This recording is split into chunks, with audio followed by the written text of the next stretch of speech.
Hey, what's going on, guys? It's Joe from GadgetryTech.com, and today we're going to talk about the Logitech Pro X wireless gaming headset. This is a $200 gaming headset from Logitech. It is a premium headset, so we're going to treat it as such. This was not sent to me for review. I haven't actually heard back from Logitech, but I think at this price point it's important to cover this one because it has a very big competitive market in this price range. You know, you have the Astros. SteelSeries makes a few that are cheaper and more expensive than this. You have Lucid Sound, Turtle Beach, all kinds of big brands. So anyway, with that being said, $200, it's meant for PC, although it will work wirelessly on PlayStation 4 and 5. There is no game to chat mix on the console side, but that's like that with almost all new gaming headsets now because there's no more optical port. So anyway, I'm going to start with some things I like and don't like. We'll talk about some features. We'll do the sound tests and talk about the microphone and show you how all that goes. But let's start with the basics, and that is the build quality and layout. So this is extremely well made. The headband has a very thick leatherette material on it. Interestingly, it only says Pro on the top. There's no Logitech branding on the top anywhere. And the sides have the G logo, so no Logitech there. G is their gaming line. I think they're trying to differentiate the two product mixes, but either way. The cables that feed the ear cups connected to the headband, as far as the speakers go, they are rubber. They are not braided, which isn't a big deal. The coil on them is really nice. I think it makes it look a little bit more premium. And then the forks that mount the ear cups to the headband are made of aluminum. Now, the clamp that holds the fork to the headband is plastic. I saw a couple pictures of people that had it snapped online, but mine seems extremely well made, so I don't want to knock it on build quality. The feel of it overall is solid. As far as adjustability goes, you have really good rotation of the ear cups. They swivel up and down very well, so it should be pretty flexible for different ear cups. Now, the ear cups themselves do not pivot or rotate at all. They tilt up and down, but they don't twist forward and back in any way. So depending on your head shape, it may not get a perfect seal. That's super important to have good bass response. We'll talk about that in a little bit. But as far as flexibility goes, the headband's very adjustable. You have a lot of room for smaller head sizes. As you can tell, it can get pretty small, and it expands very large. Clamp force is on the medium side. It's not as strong of a clamp as I've seen on Turtle Beaches, but it's also not as loose as I've seen on ones like the Corsairs or even the Lucid Sounds, which have a little bit softer clamp. So overall comfort is excellent. Now, out of the box, it comes with leatherette ear cups mounted on them. This is usually preferred to get the most out of your sound quality because the leatherette or PLU material has a really good seal around the ear. That helps with low frequency response. So if you're trying to get the most bass out of these, and you don't mind the lack of breathability from PLU or this leatherette material, just keep the default ear cups on. I switched to the velour for a lot of different reasons. It's a lot more comfortable long-term. Your ears don't get as hot. They're more forgiving if you wear glasses. I don't wear prescription, but these are the Gunnars. This is the largest frame Gunnar I have. I have a few different pairs and enjoy using them. But anyway, so if you put this on, these Gunnars admittedly are not the most comfortable ones. The frame is a bit thick and it has a pretty strong pressure. Luckily, this didn't seem to increase that pressure at all. Because the clamp force is so light and the pads are so soft, I didn't really notice too much of a difference on feel. And I wore these for several hours with the headset on. Usually I take them off and on, but I wanted to see if I could get any pressure or pain from this headset. And it didn't increase the time it took before I had discomfort from these frames. So I think the ear cups are pretty good. They're very forgiving. Now, on that note, because the glasses are important to discuss because a lot of people wear glasses when they game, this is the Elite Atlas Aero, and I'll talk about how it compares. I picked this one for a reason.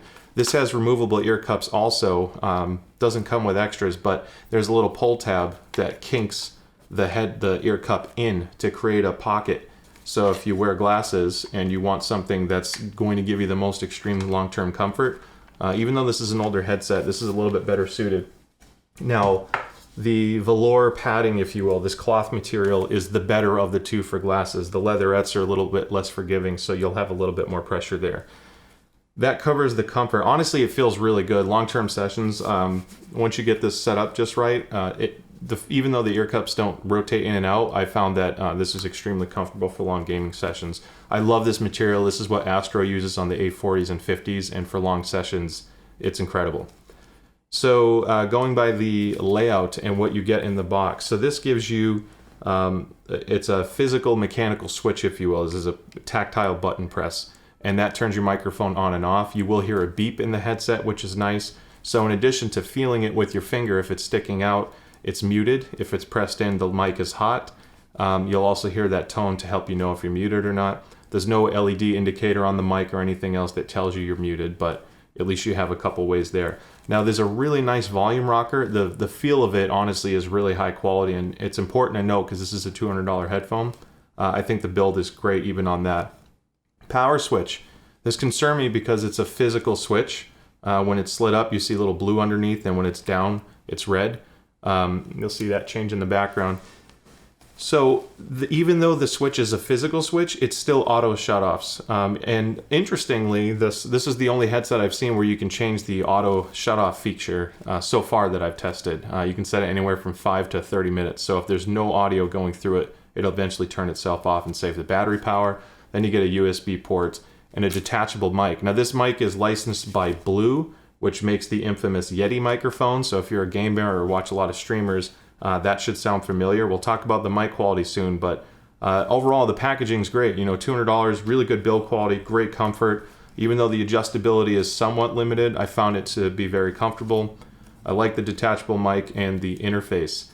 So battery life, it's rated for over 20 hours. I got over 20 more than once. I've used this for a long time, and that's a pretty conservative number, so you should be safe to get it. It's pretty much at the upper range for long-lasting battery.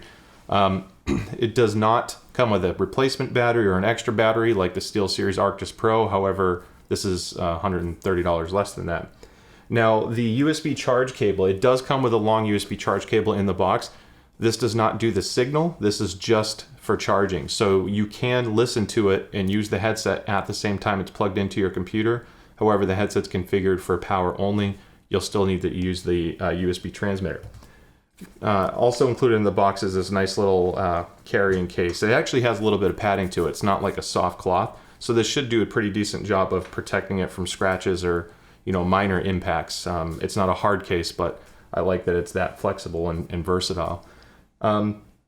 So going into the performance of it, this is just the reason why I wanted to start with this, and let's take these guys off. This has been the most stable wireless headset I've used, period, of any brand, and HyperX set the bar really high because I hadn't had any problems with that one for the most part. This I've used for a lot of conference calls, and I've never had a single audio cutout, and I've used it for a month and a half now. I bought this a while ago, but I really wanted to put it through its paces, and the connection is rock solid. So if you're concerned about connection performance, and that's a critical thing for a lot of people, you're good there. No dropouts, no problems. I expected that with Logitech because they're known for making some incredible USB transmitters, and there's no difference here. They perform extremely well. So going into sound quality, this is a very well EQ'd, almost flat sounding headset.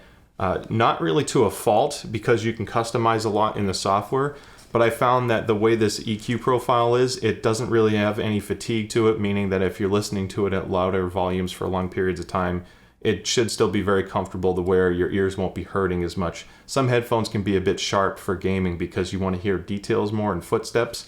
That often causes fatigue. So the richness in the mid-range is honestly where these shine. Gaming headsets struggle a lot in the mid-range. They're either inaccurate, their frequency graph is all over the place, and there's a lot of inconsistencies. This is amazing. So if you want one headset that you can use for music and conference calls during the day, and then at night you want to plug this in on the same PC or your PlayStation and get just a rock solid headset, incredible quality, very, very, very versatile. Bass is very flat. It doesn't have a lot of super low bass, so compared to the Turtle Beaches or even the Astros, they have a little bit more bass in the 10 to 40 hertz range. This has a bit of fall off when it goes below 60 hertz. It kind of starts tapering down. So if you like that thunderous rumble, this may not be the headset for you. You can boost it. We'll talk about that. But out of the box, it's a little bit flat sounding. The highs are very, very good. There's a slight peak at 2000 hertz, and then it dips down around 7000 hertz That's just the way it's tuned. You can EQ that. But honestly, this is incredibly flat. Very, very good sound. When it comes to gaming, I found that the default profile could almost be too flat if you're very detail oriented on gaming. You want to hear the subtleties of footsteps, someone reloading a gun, the weather, all those extremes. You may want a more aggressive EQ preset that boosts those highs to bring out that detail. You can do that. I found that naturally the Turtle Beaches or even the HyperX give you a little bit more detail. This is more in line with the sound profile of SteelSeries, which is more flat, more accurate. Overall, a better quality sound, but not necessarily the best for gaming. So you'll want to EQ that. So going into the sounds, we're going to do a mic test real quick, and I'll show you how that sounds. And now I'm talking to you on the Logitech Pro X headset. Now we're going to load the software here. Now the software was actually a really nice surprise. I love that it's all black. It looks really slick and modern. Some software looks very old in particular, or in comparison to this. So acoustics, you can set your volume, your mic, and side tone. Side tone is hearing yourself. And if you disable the advanced EQ, you can adjust your bass and treble separately. The mids are so good that this actually isn't the worst thing to adjust because you don't really need to tweak the mids, I found. It's very, very accurate. Now, when you get into the filter presets at the bottom here, if I click through them, you'll see what that does to the sound. You have cinematic, which boosts those low frequencies that I told you was lacking. And it keeps the flat profile in the upper end. Slight boost to the mid-range. Honestly, the cinematic is really good even for gaming. First-person shooter takes that mid-range to another extreme, and this is what I was talking about earlier about sharpening up your details. Going into FPS mode honestly does make a noticeable difference if you're playing a game like a battle royale.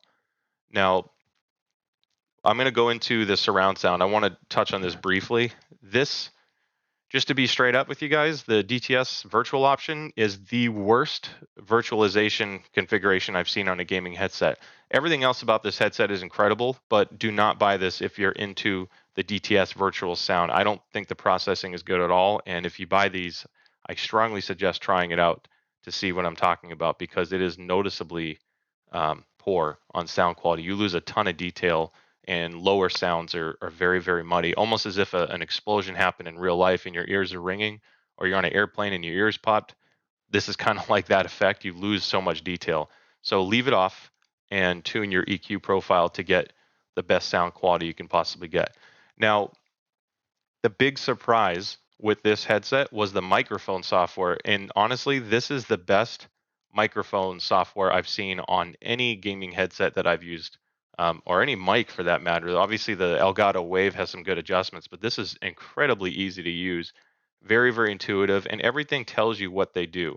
So if you hover over the question mark, you'll know, and you can find between the audio presets down here on the left, the broadcaster ones I liked a lot, and then you have other streamers, which helps EQ it to get your voice either closer to that streamer or that streamer's sound signature.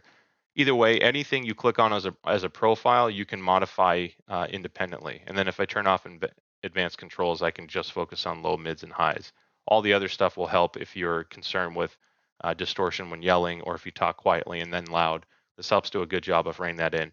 So the microphone, as you can tell, it's not bad. I expected a little bit better because of the blue name. I actually think the Turtle Beach 700 Gen 2s, the mic sounds a little bit more clean. This is extremely close, and the customization alone makes a massive difference. I found that this has the best balance of sound quality and noise gate. So if you're concerned with background noise, the isolation of this mic is incredible, in addition to having a really good sound that's very customizable.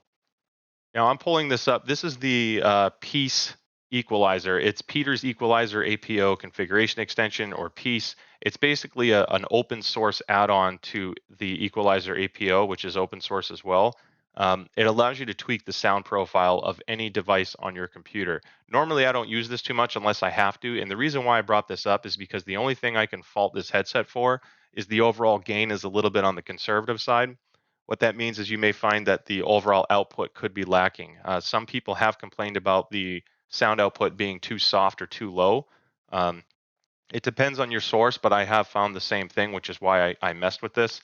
And I found that if you boost the preamplifier at the top here between 6 and 8 decibels, it fixes the problem. Honestly, one of the only problems this headset has, and that's the overall max volume not being as competitive to, let's say, Astro or Turtle Beach, which do get noticeably louder. Same with the Audio-Technicas.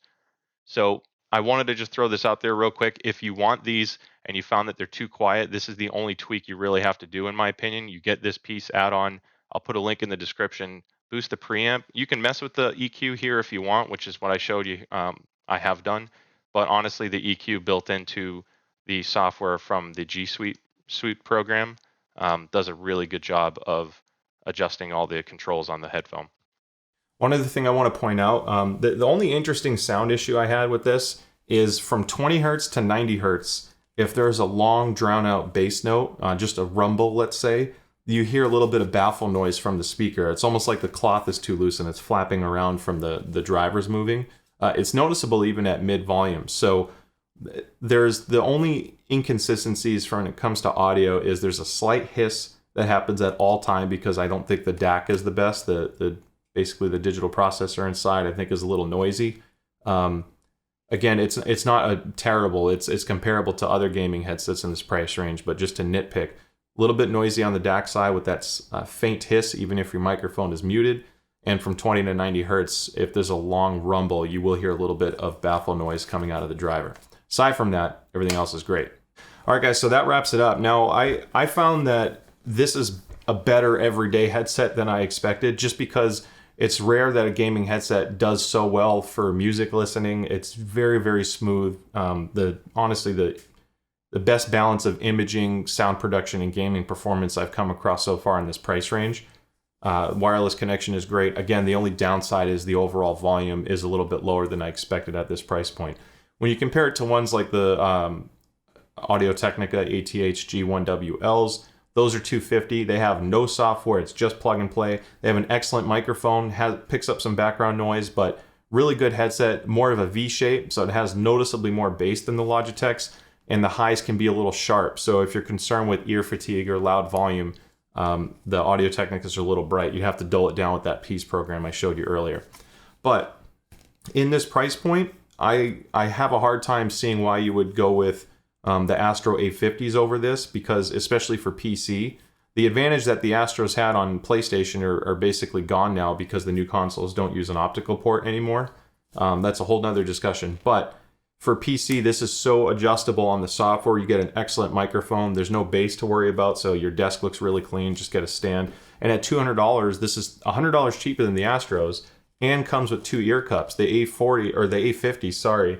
If you want the leatherette material, which comes with a leatherette headband as well, it's a $60 add-on. It's called a mod kit. So that brings your headset to $360 to get very similar sound to this, to be honest. And this is almost half the price. So from a value standpoint, this headset's incredible. You get super high reliability, good sound quality, great comfort, and game performance is really good too. Again, the virtualization software that it uses through DTS is terrible. Just use Windows Sonic or Dolby Atmos if you need that. But otherwise, run it in stereo. Use that add-on to boost the gain, and I think you won't find a better headset in this price range. So I hope you guys found this review helpful. I have a lot of headsets I've been purchasing or getting for review. I wanted to jump into this because I think the quality's good and it's important to cover some of the higher end ones as well. So anyway, I hope you found it helpful. If you have any questions, shoot me a comment below. Don't forget to subscribe because we have a lot of stuff coming out very soon. We are actually doing our first giveaway as well, so keep an eye out for that. Turn on your notifications, and then follow us on social media because, which is also in the description. We are doing the giveaway through our social media platforms, so Twitter, Facebook, Instagram, whatever you follow us on. That's how you get entries in. So more details on that soon. Thank you guys again, and I'll see you next time. Bye.